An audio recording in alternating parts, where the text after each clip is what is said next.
Good morning, guys!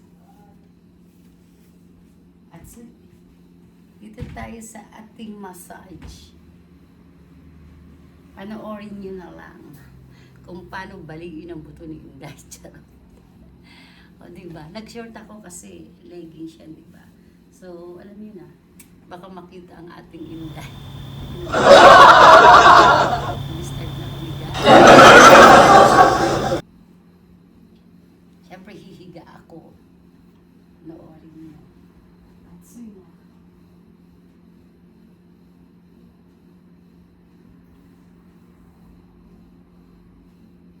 Dito lang ako talaga nagpapagaling.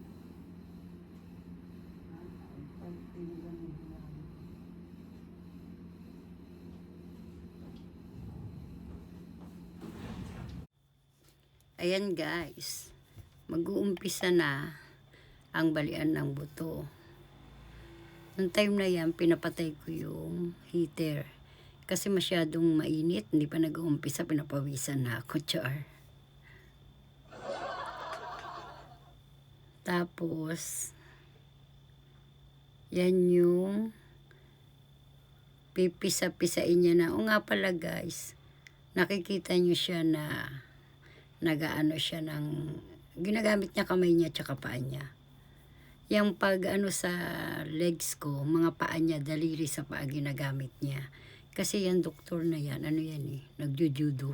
So ang titigas talaga nung mga ano niya. Pag mga ano na, yung mga party ng mga ano, paa yung ginagamit niya. Hindi naman paa, daliri ng paa niya. Sobrang sakit. At saka talagang, yung kamay ko kasi nagkaroon ng parang ano, hindi ko maitaas.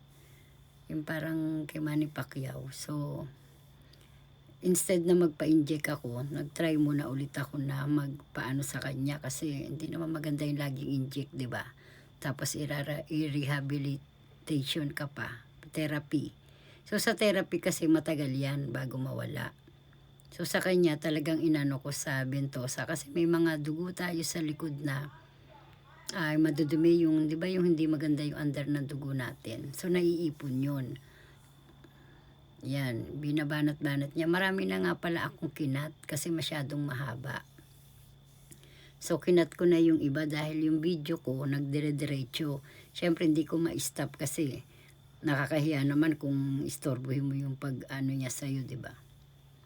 Kaya dinidire-diretso ko, ginawa ko, kinat ko na lang.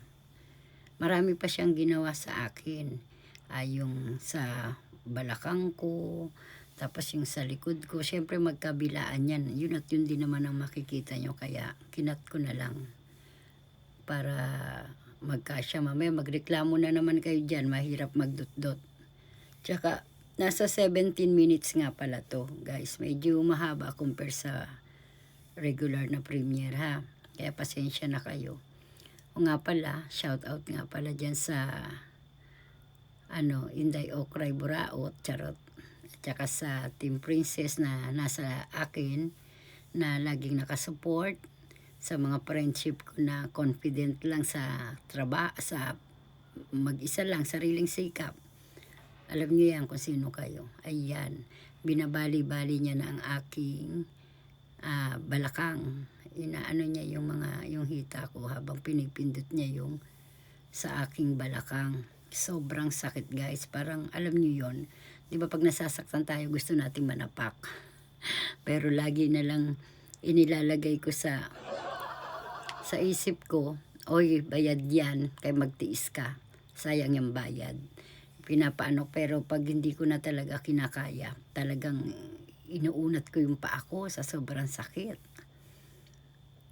Ganyan ang kanyang ginagawa. Pero guys, alam nyo yung after ng massage ko, talagang ito ngayon na nag-edit ako, kinabukasan, natulog ako kahapon ng maaga. Yun, naunat ko na yung mga kamay ko. Siguro nga sa mga, minsan hindi maganda yung daloy ng natin, tapos pagod, katawan natin, balikat, diba? Alam nyo naman, yan ang una-una nating kalaban. Kaya, minsan ginagalaw ko yung kamay ko kasi sobrang sakit. Gusto ko siyang pigilan. Lalo na yun sa balikat ko. Ay, grabe guys, ang tigas. Tigas talaga. Talagang Yung bang, alam mo yun, di ba, sa dami ng ginagawa ko. Iba-iba yung ginagawa ko. So, iba-iba yung ano. Tapos, hindi ako makapag-gym kasi nga, yun dahil sa kamay ko. Siyempre, useless pag nag-gym ka. Tapos, hindi mo mahawakan yung mga ano dahil hindi mo mai-stretch yung isang braso mo. So, inuna ko muna yan bago ano. Tapos alam mo yun sa may dibdib natin. Hindi yun sa may ano, alam mo yung balikat. Tapos 'di ba may ano diyan kasi may mga nagtaka siya dahil may mga muscle ako. Sabi niya, "Bakit ka nagka-muscle?" Sabi ko, "Nagji-gym kasi ako, hindi ko lang maituloy." May mga part ka pa kami diyan na nagbibiruan kami, sabi niya. "Uy, yung tiyan mo lumaki na," sabi sa akin. Oo, kasi nawala na yun sa mga gilid. So naimbak dyan sa harapan. Unti-unti din magpa-flat yan. Sabi ko, talagang ganun pag nag-exercise. Sabi ko, ayan ang pinipindot niya yung likod ko. Grabe, guys. Yung sa may buto natin doon, parang, alam mo yun, hindi ko ma-explain Ang hirap i-explain, pero talagang ano, pag inuulit-ulit niya yung masahe, binabalik-balikan niya yan. Unti-unting nawawala yung sakit. Kasi hindi naman yan isang pindot lang Marami talaga yung ano, inuulit-ulit niya yan. Babalik-balikan, punta siya sa balakang, tapos punta na naman siya sa balikat ko, ganon. Pag nasobrahan na kasi yung sakit natin sa ano, yung bigat ng balikat natin, napupunta na yan sa balakang. Kaya sumasakit din yung balakang natin. Ganon. Kaya yan, tignan mo yung balikat ko, pinipindot niya maigi. Talagang minamasahe niya, sabi niya sobrang tigas. Kulang na lang sabihin niya is, mukha ng semento, char. Yan. Tapos kabilaan yan.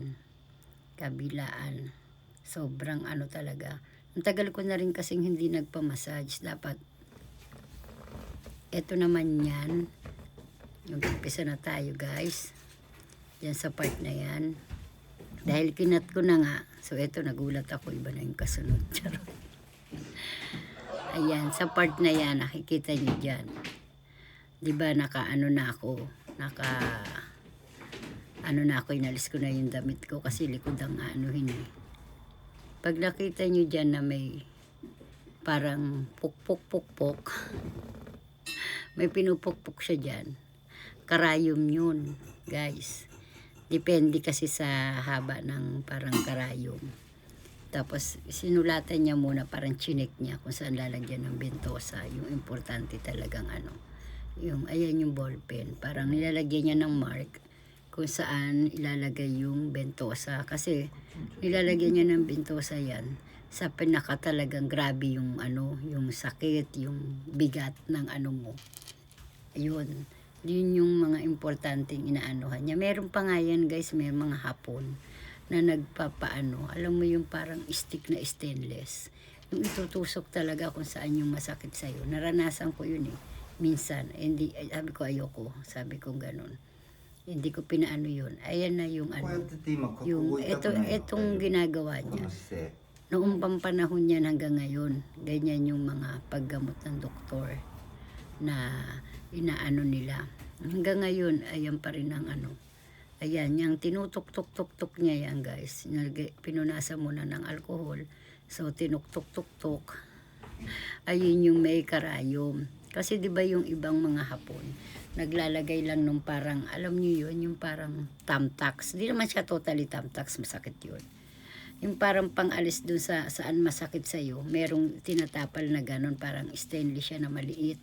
So ayoko naman ng ganun, kasi may parang karayom, may parang tulis siya. So ayoko nung patapal na ganun. Ayan, tinutok-tok niya na yan, karayom, kung saan yung masakit. Talagang grabe ang sakit. Doon niya inaano. Alam nyo pag natapos yan, ang sarap sa pakiramdam, guys. Ang gaang ng likod nyo. Kaya lang alam ko walang gumagawa sa Pilipinas yan. Hindi ko lang sure Pero ito kasi talagang ano na yan. Hindi ko masabi sa Tagalog Yung ano na ng Hapon talaga yan. Kahit noong panahon pa daw. Sinabi sa akin ni Hapon. Ayan. Tapos, pagkatapos niyang pukpukin, katok-katokin yung likod ko. Ayan, meron na siyang ilalagay dyan na pupunasan niyo ulit ng alcohol yan. Parang, yun. May ilalagay na siya dyan. Yan yung pinaka-ventosa. Machine yan, guys. Nakaano sa machine. So, yung binutasan niya, sinisip-sip niya yung maruruming dugo na naipon dyan sa loob. Sa natin. Yung mga hindi na umaandar, gano'n. Ayan, yan yung binentosa niya. Tapos, alis-alisin niya yan isa-isa, pupunasan niya ng alcohol yung Sabi ko, wag ipakita masyado yung pula, yung dugo kasi mamaya ko nakapag-upload na ako ng ganito pero iba naman. Ibang naman, ayan, pinupunasan niya kasi sinipsip na yung dugo diyan kaya yung likod ko puro mark na ng bilog-bilog. Makikita niyo yun yung pinaka-ventosa. Kaya naman pagdating ko nung gabi, after niyan kumain kami sa labas. Tapos sobrang hinila ako ng antok. Kaya maaga ako nakatulog. Kasi naligo na ako bago ako nagpaganyan.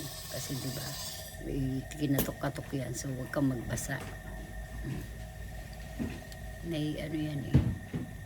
Ilang din yung ginawa sa akin ventosa. Kaya pag nagpupunta ako sa kanya, hindi lang massage. Set na yan. Set na yung ginagawa niya sa akin.